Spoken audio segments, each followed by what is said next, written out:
I know what your concerns are and what you're thinking. Now, are all of you, every single one here, dreamers then, or just some of us? I am. You are a dreamer. Okay, I am too. great. You're a dreamer also. Okay, I'm not. you're not. I'm not. That's okay. This is a friendly office. No need to worry. Yes. Go ahead.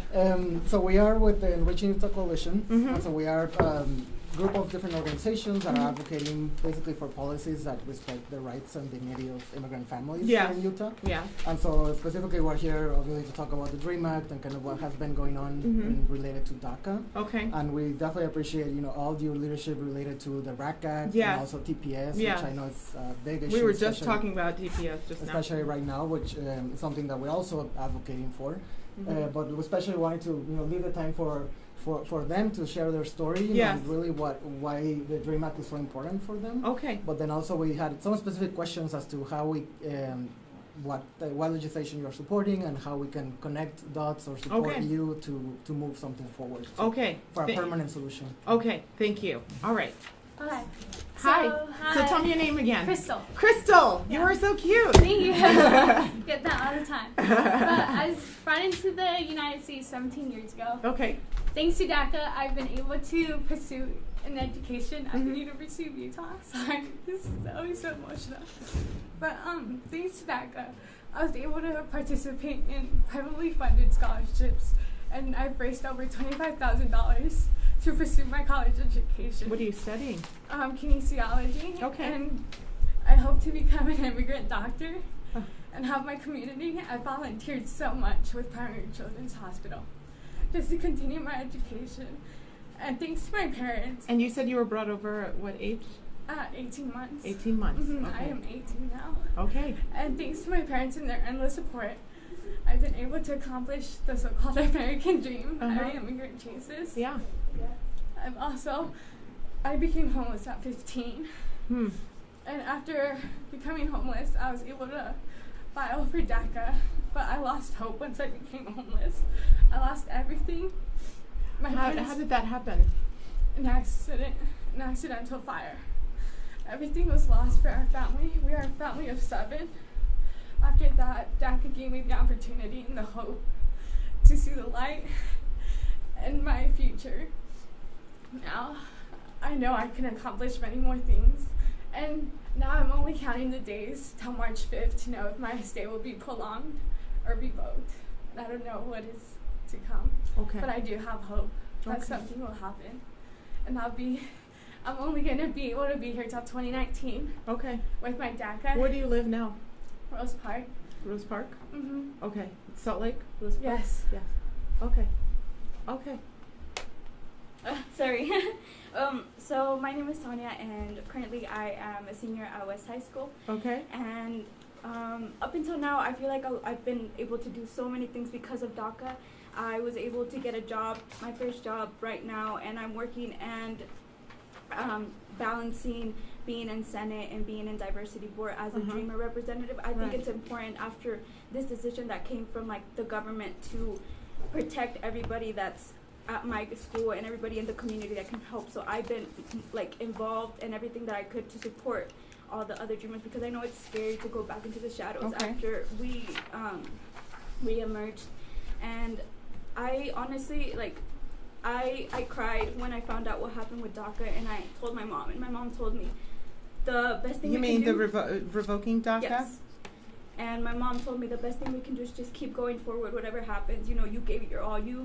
At the end, you will be happy knowing that you tried your best.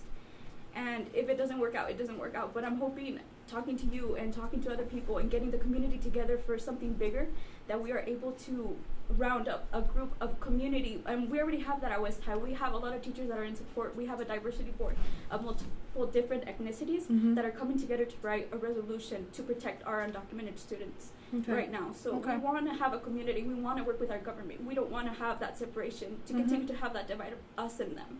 Okay. I think that's what makes us a great country, the diversity that's in this country and the ability to work together. And I think that's the only way we'll come to a solution. And we're not asking for any shortcuts. We're asking for an opportunity to continue. Okay. So these are the two Yes, the but then stories we wanted to Mario hear. works. You want to talk about? I work for Charlotte Community College. I Okay. work for the PACE program, so Okay. Partnerships Acts in College Education. Okay. I work at Cottonwood High School, which is in your district. Right. So Yeah. Slick is in the district too. yeah, it's in the district as Yeah. well. So South Salt Lake. Okay. My problem is when I try to help students like the DACA recipients, it's hard for me because they're in constant fear now. Yeah. And Yeah. it's impacting not just their grades, but their friends' grades, their U.S. Mhm. citizens, Mhm. their families, the whole community. Mhm. And I just don't know what to tell them. I just want to know. I'm going to tell you what to tell them. Yeah, and that's why I came here. I'm going to hopefully tell you know. what to tell them. Okay. So first of all, I don't know what. Give me a little bit of what you've heard about this office, first of all. So that way we could. Have you heard anything about where we stand on some of these issues? So we actually met with your staff before. Okay, perfect. Not me personally, but people from our coalition. Perfect. Because And we to heard me, about the this is RAC not Act. this is not about a party issue. This is about fixing things. Okay, so understand that my parents immigrated from Haiti. I was born in the United States, but my brother and my sister were born in Haiti. They had a way in. They actually were able to come in. They were able to get their citizenship. My dad said that when he finally became a U.S. citizen, it was the most wonderful day of his life. He pledged his allegiance to the American flag. He knew exactly what he was saying, and he meant every word of it. He said, I studied American history, and I probably knew more about American history than most Americans did at the time. And he said he wasn't just willing to take on the benefits, but also the responsibilities of being a U.S. citizen. In all respects, you don't know any other country. This is the United States is your country. So when you say you want to be an immigrant physician, is it a physician? Yeah. You're going to be an American physician. Yeah. That's what you are going to be. Let me tell you why. DACA, to me, the only reason why I didn't like DACA is because when someone gives you something and they can take it away, then there's no certainty in that. Does that make sense? Yeah. So when somebody says, I'm going to do this and I'm going to make it okay, and the president says, I'm going to do this, then somebody else can at any time come in and take it away. And that's what's scary, right? That's the scariest thing. To me, it's almost like a Band-Aid on the issue instead of actually fixing the issue. And that's why I really wanted to support the RAC Act, because once you're done, no one can take that away from you. Whether it's a president or whoever, you will be, and in all intents purposes right now, you're a U.S. citizen. You'll just be able to have something that no one will be able to take it away. And I think that that's where we want to fix. The reason why I supported the RAC Act as opposed to the DREAM Act is because the DREAM Act actually takes longer. If you look at the amount of time that it takes for people to become U.S. citizens, you're talking about 8 and then another 8 years through the process, where this is 5 years of going to school, right? So if you're working full-time or enlisted or a full-time student, and you're out there and you're doing everything you possibly can, then you can go and get your you can become go and get your residency, get your citizenship, and then be on your pathway to having you're becoming naturalized, which means you are a citizen. And that means nothing and no one can take that away from you. The problem that I have is when too much power is consolidated in the White House, it gives us less ability to do something that is permanent. So what I would actually say is that the one good thing that came from the president saying, I'm going to get rid of DACA, is that it forced Congress to come up and have a permanent solution. So I don't know if you know Carlos Cabello from Florida. We've been working with him. I've been working with Ileana Ross-Leighton. We've got more and more of a growing, diverse immigrant Republican group that is willing to work with as many people as possible so that we can get something done. My goal, and we've just gotten on a letter to urge, not just urge, but to plead to the speaker to get legislation on the floor by December, so that we can We actually vote brought for a copy of that something. letter, and we're Yeah. gonna ask you if you would like to sign on. But that's So great. you've got a copy of a letter. Yeah. Is it John Taylor's? Whose letter is it? Scott Taylor's letter? Is this one Speaker Ryan and asking to take action before the holidays? Yes. So on we that. are already on 2 of those. Mhm. 2 of these letters that says, make sure we take action. Because as far as I'm concerned, The job is supposed to be done on our side, so that way anybody in the White House can't take it away. The other thing I would also say is do not let anyone make this a partisan issue, because too many people, I believe, have used this issue to separate us as people, where it should be something that brings us together, right? It should be something where we all say, look, we're all Americans, we're trying to do everything we can. The whole point is to give you something that no one would be able to take away. And that's what we're looking for, a permanent solution to this. So I am on your side. I am doing everything we can to make sure that if we can widen the umbrella a little bit more, that's something that I'm totally willing to entertain in terms of an amendment. But the only difference for me with the DREAM Act and the RAC Act is the RAC Act is actually a shorter time period than the DREAM Act. So do you think you will support the DREAM Act if it came to a vote on the floor? Hopefully they don't do a discharge petition. I'm open to it. I would prefer the RAC Act because it is a shorter time period. And then would you consider, because my question with the RAC Act, I mean, we read it and I agree that it's shorter time. I mean, unfortunately, it doesn't cover as many people. Yes. But it is a good start. It's a great start. It's a great start, but also we want to make sure that I want to get as much support and bipartisan support as we possibly can. So either way, something is going to be done. I'm hoping that we don't pin people up against each other. If we could get one and then the other, that's great. If we can get amendments to increase the umbrella, that would be better. I'd like that too. But I really like those just the requirements that are there, because no one can say that anyone gave anything to you. No one can ever say that. And I'll tell you right now, I always tell people who talk about immigration, I said every single one of us, all of us, at one point or another, immigrated to this country. Whether it's our ancestors or something, everyone here is an immigrant. No one grew out of the ground here, so. And then in terms of the quick question, in terms of the RAC Act, do you think would you be willing to take more of a leadership role in terms of pushing it forward even more? We actually, yes. So I have been pushing it. I did do an op-ed on it and sent it out to everyone. I did a podcast that you're going to be seeing with Carlos Curbelo that talks about immigration and why we should be supporting the RAC Act. But I will push as hard as I possibly can. Like I said, if we're not on this letter, we are on several letters. And I don't even mind signing even this letter going to the speaker so that I am on as many letters as possible. You need to know without a doubt that I'm going to do everything I can to have a permanent solution. And I want it before December. So that way you can go and be a physician, and maybe one day you'll treat me. Oh, yeah. Yeah? Maybe one day you'll treat me and you'll take good care of me. And then we wanted to invite you. So our office is actually in West Valley City. Yes. And so it's in your district. So we want some information about our office. So we'd love to have you there. Tour the office. One more thing I want to tell you is if you have anybody that is having any issue at all, whether it's they're trying to get through the immigration process or trying to work with our office, because we tend to make sure that people dot I's and cross T's so that they don't get red flags. A lot of times people go through the process and they don't have an attorney that helps them or whatever. Use us as a resource. Say, you know what, we've got somebody we're trying to help. Can your office help us through this process? We're happy to do that for you. Okay? So use us as a resource to be able to help with anybody that may be having some problems. We're perfectly fine. So with that. you would think you might be able to come to one of, because we're also hosting, I know you're super busy, but we're also hosting Dreamer dinners. So we're different dreamers. We invite elected officials from this when is state that level. We'll make it. You'll make the invitation? Can you?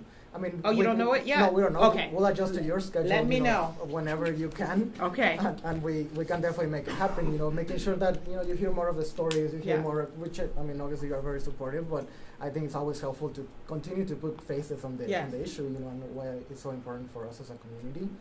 Yeah. And then also we brought you some. So we actually brought some signatures from your office before, but these are different ones, and some stories from junior high students that they wanted to share stories with you, and they're addressed to you.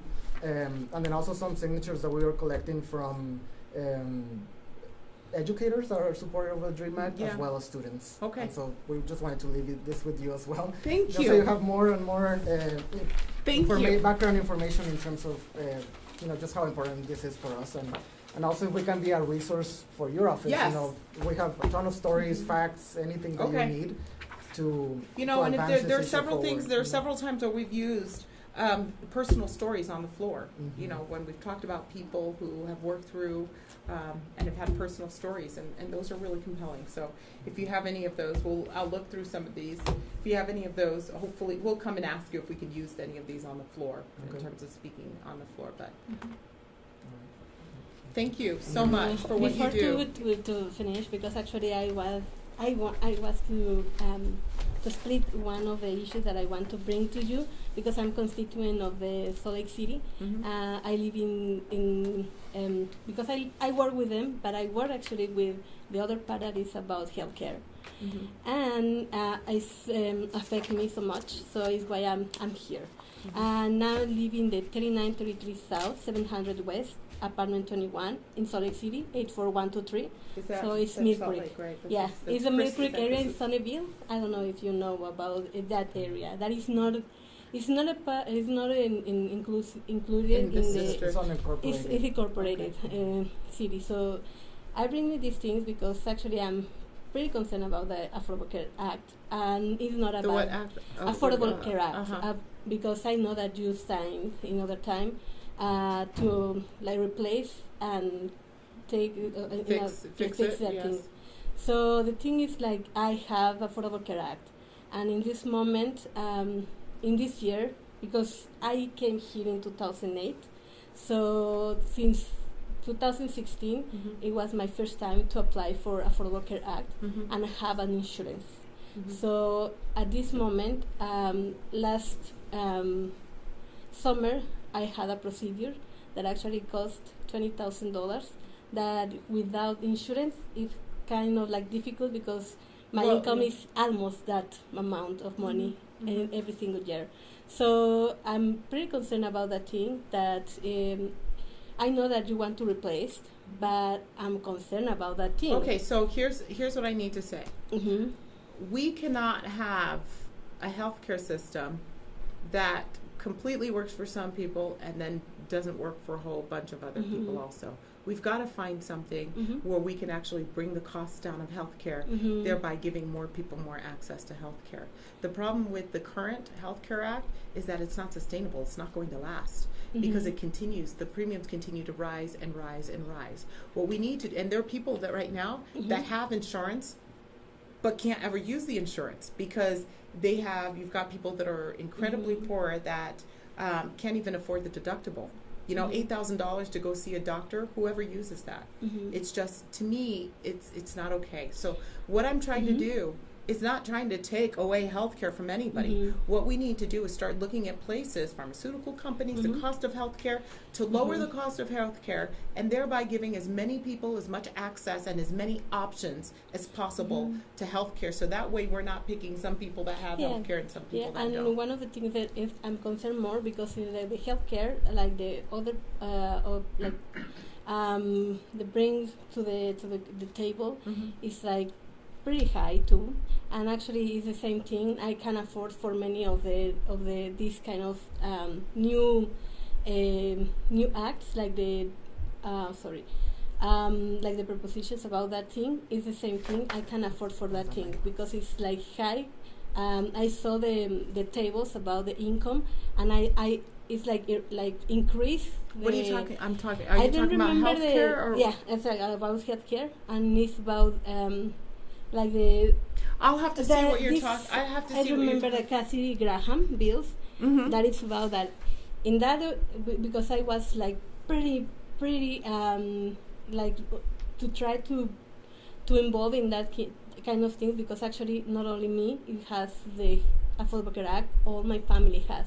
Okay, but here's the So, problem. pretty- With the Affordable pretty, Care Act, mhm. again, we just had another exchange shut their door, Mhm. leaving 70,000 people without health care. We've got to fix it because what's Mhm. going to happen is the government Mhm. can't keep up with the amount of, with the promises that they made. Mhm. So everybody keeps shutting their door down. And what's going to end up happening is that no one in the state of Utah is going to have access to health care. We have to keep that from happening. Yeah, and what kind of things you propose? Because it's something Yeah, that we need in my to- case, I'm a little bit concerned, and is why I talk to the person Yes. that I want to. I want to address get that all here. of the information because I want to make sure that you're not also not given misinformation. Yeah. Again, what I'm proposing is not just addressing access, even though there's high costs. We need to address lowering the cost, thereby giving more people more access. Because I'm telling you right now, That thing like if coverage? cost, insurance companies, no, I'm talking about insurance companies, fees, all of the equipment that's being used is driving up the cost of healthcare, and people can't afford it. And so what I'm trying to say is we've got to find ways that we bring down the cost of healthcare. There's several proposals that are out there that would bring down the cost of healthcare, so that way we give more people more access to healthcare, and no one has to Yes. shut their doors It's one down. of the things right? that I'm concerned, and It's I too wonder high. if it's There's, I bet possible you to your have. procedure, that $20,000 procedure, Yeah, it's a little- was it's more pretty high. administration, bricks and mortars than it was actually, you know. And it's why I want to have like Yeah. this kind of insurance, because it's like it's only like almost 8.